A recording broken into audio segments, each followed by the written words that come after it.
ان کے باپ کو بھی ثواب ملتا رہتا ہے، ان کے والدین کو بھی ثواب ملتا رہتا ہے، اور ان کو بھی خود ثواب ملتا رہتا ہے۔ حضرات محترم، کیا بھروسہ ہے زندگانی کا، آدمی بلبلا ہے پانی کا، زندگی کا کوئی ٹھکانہ نہیں ہے۔ محبت کے ساتھ سنیے گا، زندگی کا کوئی بھروسہ نہیں ہے، زندگی کی کوئی امید نہیں ہے، زندگی کا کوئی وفا نہیں ہے۔ کب ہماری موت آ جائے، کب ہم اس دنیا سے رخصت ہو جائے، کب ہمارے جسم سے روح پرواز کر جائے، ہماری روح نکل جائے، کسی کو نہیں معلوم ہے، کسی کو نہیں پتا ہے کہ ہمیں کب مرنا ہے۔ حضرات محترم، اگر آپ ملک الموت کو بھول بیٹھے ہیں تو ملک الموت کی صحت پر کوئی اثر پڑنے والا نہیں ہے۔ ہاں، ملک الموت کو معلوم ہے کہ کب آنا ہے، کس کے پاس آنا ہے، کہاں آنا ہے، کس انداز میں روح نکالنی ہے، یہ ملک الموت کو معلوم ہے۔ اس لیے اگر ہم بھول گئے ہیں تو ان کی صحت پر کوئی اثر نہیں پڑنے والا ہے۔ لہٰذا ہر لمحہ، ہر گھڑی، ہر پر، ہر وقت ہمیں موت پیش نظر رہنی چاہیے۔ اس لیے حضرات محترم، اگر موت پیش نظر رہے گی تو آپ کی نماز قضا نہیں ہوگی، موت پیش نظر رہے گی تو آپ اعمال حسنہ کریں گے، موت پیش نظر رہے گی تو آپ روزہ کو قضا نہیں کریں گے، موت پیش نظر رہے گی تو آپ شراب کے اڈوں کو آباد نہیں کریں گے، موت پیش نظر رہے گی تو آپ جوا کے اڈوں کو آباد نہیں کریں گے، موت پیش نظر رہے گی تو آپ زنا کے اڈوں کو آباد نہیں کریں گے۔ اگر موت پیش نظر رہے گی تو ہمیشہ آپ کو موت کی یاد آئے گی، آخرت کی فکر رہے گی، موت کی یاد آئے گی۔ اس لیے حضرات محترم، ہر لمحہ، ہر گھڑی، ہر وقت، ہر پر موت پیش نظر رہنی چاہیے۔ اگر موت پیش نظر رہے گی تو انشاءاللہ آپ کی دنیا بھی اچھی ہو جائے گی اور آپ کی آخرت بھی اچھی ہو جائے گی۔ اس لیے حضرات محترم، موت ہمیشہ پیش نظر رہنی چاہیے۔ اور تیسری بات سماعت کیجئے، تین کام میں نے بتایا تھا نا کہ میرے آقا نے فرمایا تین کام ایسے ہیں کہ جن کاموں کی وجہ سے مرنے والوں کو قبر میں ثواب ملتا رہتا ہے۔ تو دو چیز میں نے بتا دیا کہ ایک صدقہ جاریہ، آپ نے صدقہ جاریہ سمجھ لیا کہ صدقہ جاریہ کسے کہتے ہیں۔ دوسری چیز میرے نبی نے ارشاد فرمایا کہ علم نافع، علم نافع بھی آپ نے سمجھ لیا کہ علم نافع کسے کہتے ہیں۔ آپ تیسری چیز، میرے آقا نے کیا ارشاد فرمایا، آپ تیسری چیز سماعت کیجئے، اس کے بعد میں اپنے گفتگو ختم کر دوں گا۔ میرے آقا ارشاد فرماتے ہیں کہ اگر مرنے والا مر گیا اور اپنے پیچھے ایسی اولاد چھوڑ کر مرا جو نیک ہو، جو صالح ہو، جو نماز پڑھنے والا ہو، جو روزہ رکھنے والا ہو، جو اگر مالک نصاب ہے، مالک استطاعت ہے تو حج و زکوٰۃ دینے والا ہو، اگر جو نیک ہے، صالح ہے، اگر ایسی اولاد چھوڑ کر مر گیا تو مرنے والوں کو قبر میں ثواب ملتا رہے گا۔ تو حضرات محترم، پتہ کیا چلا کہ اولاد ہو تو نیک، اولاد ہو تو صالح، اس لیے کہ نیک اولاد کی وجہ سے مرنے والوں کو قبر میں ثواب ملتا رہتا ہے۔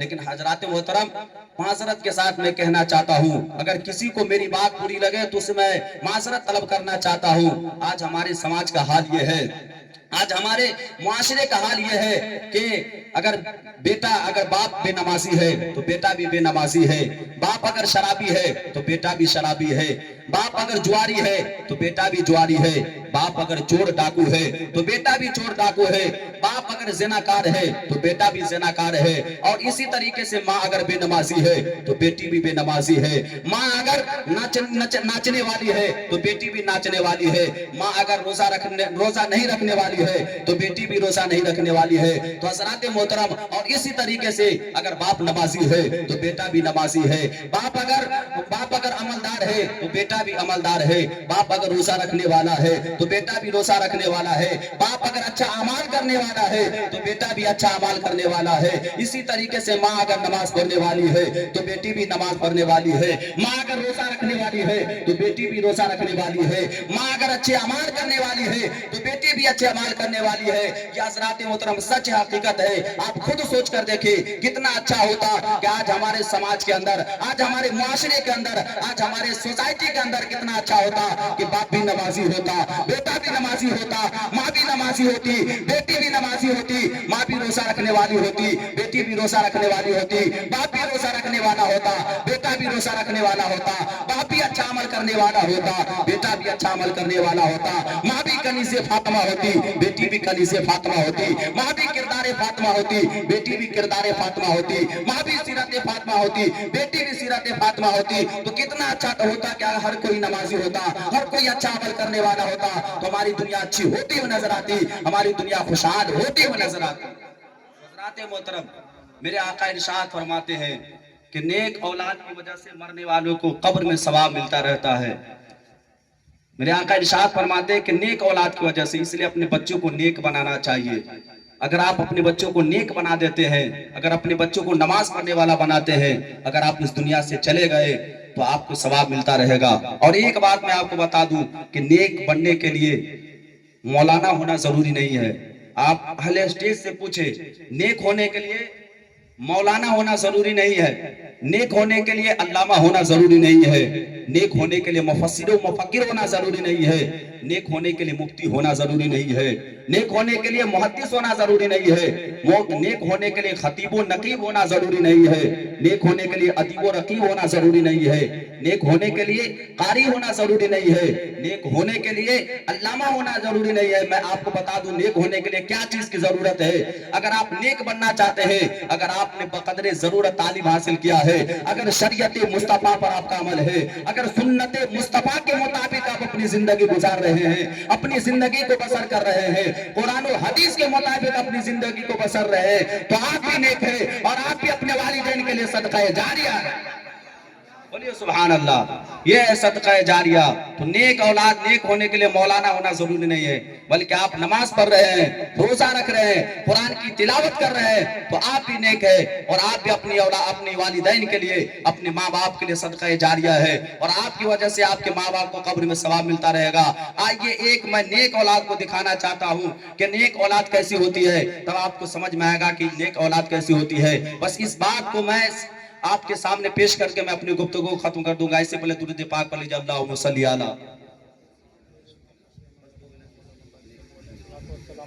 صلو علیہ وسلم. درود پاک پڑھیے. اللہم صلی علی سیدنا شفینا مولانا محمد بارک وسلم. صلو علیہ الصلوۃ والسلام علیک یا رسول اللہ صلی اللہ تعالی علیہ وسلم.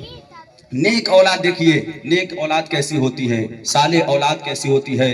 حضرات محترم, آپ نے سنا ہوگا حضرت مالک بن دینار, یہ اللہ کے بہت بڑے ولی ہے, بہت بلند پائے کے بزرگ ہے.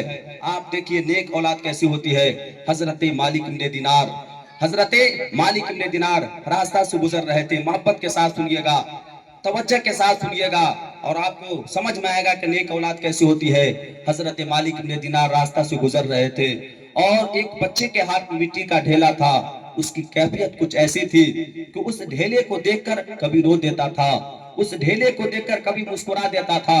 حضرت مالک بن دینار نے سوچا یہ بچہ ہے, اسے کیا سلام کرنا ہے, آگے نکل گئے. پھر حضرت مالک بن دینار نے سوچا کہ چھوٹے چھوٹے بچوں کو سلام کرنا یہ میرے مصطفیٰ کی سنت ہے. بولیے سبحان اللہ, یہ میرے نبی کی سنت ہے. حضرت مالک بن دینار پلٹ کر آ گئے اور چھوٹے بچوں کو سلام کیا, السلام علیکم یا طفل. تو چھوٹے بچے نے جواب دیا وعلیکم السلام یا مالک بن دینار. حضرت مالک بن دینار حیران ہو گئے, پریشان ہو گئے اور کہنے لگا یہ بچہ, یہ تو پہلی ملاقات ہے, تو مجھ سے کب سے جانتا ہے, تو میرا نام کب سے جانتا ہے, یہ تو تجھ سے پہلی ملاقات ہے, تو تو مجھے کیسے جانتا ہے. بچے نے کہا کہ یہ پہلی ملاقات نہیں ہے, دوسری ملاقات ہے. یاد کیجئے جب عالم ارواح میں اللہ تعالیٰ نے تمام روحوں کو جمع فرمایا تھا اور اپنی ربوبیت کا وعدہ لیا تھا, تو آپ میرے پاس کھڑے تھے, آپ میرے سامنے کھڑے تھے. بولیے سبحان اللہ. کب کی بات, عالم ارواح کی بات ہے. بچے کہتے کہ آپ میرے سامنے کھڑے تھے, عالم ارواح میں آپ میرے پاس کھڑے تھے, تو جب میں آپ کو عالم ارواح میں جانتا تھا تو میں دنیا میں کیسے بھول سکتا ہوں, میں دنیا میں آپ کو کیسے بھول سکتا ہوں.